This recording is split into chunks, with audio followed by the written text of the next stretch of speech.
Grace and peace to you, sisters and brothers. This is Amy Wilson Feltz. I am the pastor at St. Paul's United Methodist Church in El Paso, Texas. Welcome to Coffee with Pastor Amy. I look forward to this time every Wednesday morning. It is so good for my soul to connect with you this way over a cup of coffee and scripture reading and just talking about what's going on in our souls. Some of you may have been following me on my personal Facebook page, so you may already know this story, but I have begun running again. Running is something that is good for my body, but it's also good for my soul, and I've been resuming that activity since recovering from giving birth a few months ago. And you also may know that my son, Augie, who is 4, is an early riser, so lately it's been difficult to get out of the house early in the morning to go for a run without having Augie beg me to go with me. And so last week we ran together for the first time. Again, he's 4, and so we decided to run around the block so that if he got tired, I could easily return him back to the house and to my husband, Jason. And it was such an experience. That little boy has a lot of energy, as many of you know, and he also talked the entire way. We ran half a mile together, and he talked the entire way. And the first thing that he noticed was the beautiful sunrise.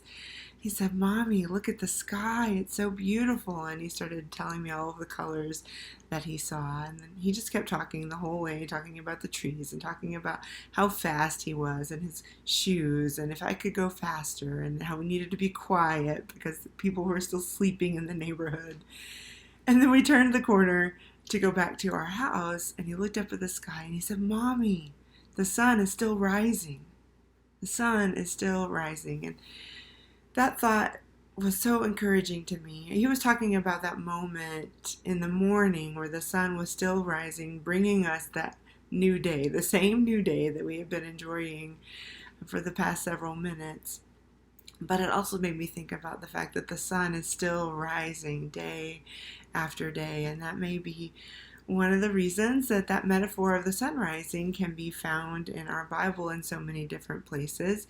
It's found in Psalm 113 with this idea that from the rising of the sun to the setting of the same, the name of the Lord will be praised. So it speaks of God's faithfulness and God's worthiness of praise. But there are also places in the Bible where the sun rises used to speak of God's faithfulness in times of sorrow and of grief. And I'm thinking particularly of the book of Lamentations right now.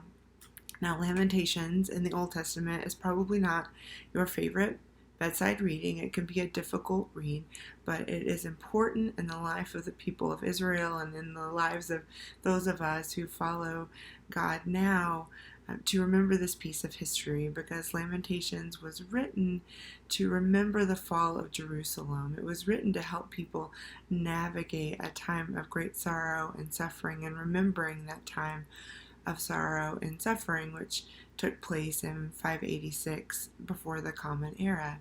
So it's full of raw emotion, it's full of grief, it's full of raging against God in some places, questions of why and how long. And so I really do think it's fitting for where we are today in terms of our global health situation. But I wanted to read to you a few verses from the 3rd chapter of Lamentations this morning. This is beginning in verse 22 of chapter 3. The steadfast love of the Lord never ceases. God's mercies never come to an end. They are new every morning. Great is thy faithfulness. The Lord is my portion, says my soul, therefore I will hope in God.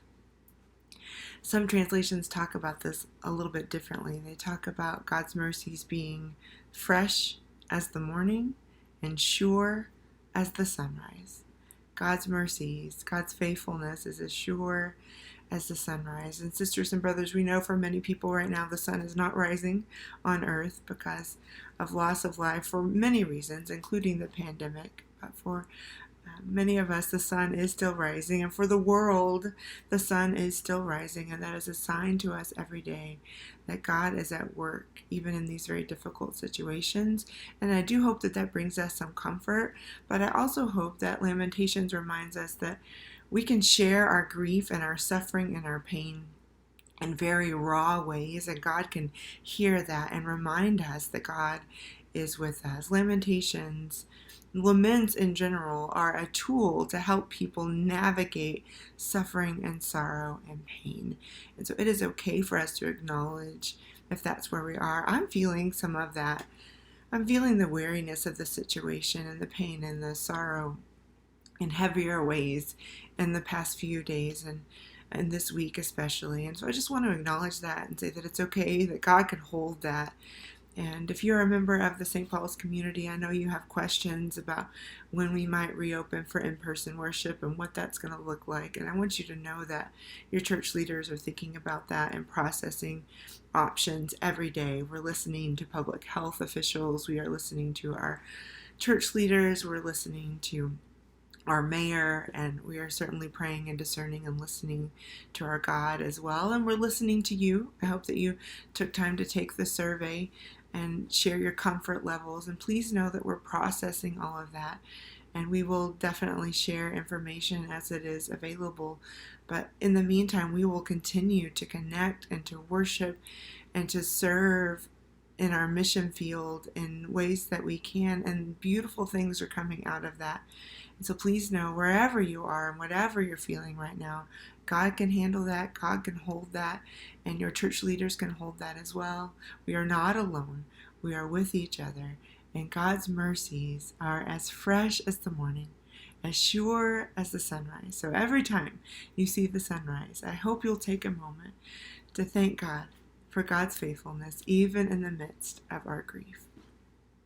I hope you have a great week. I hope you see God's faithfulness in many ways, and I look forward to being with you again at this time next week. Grace and peace to you.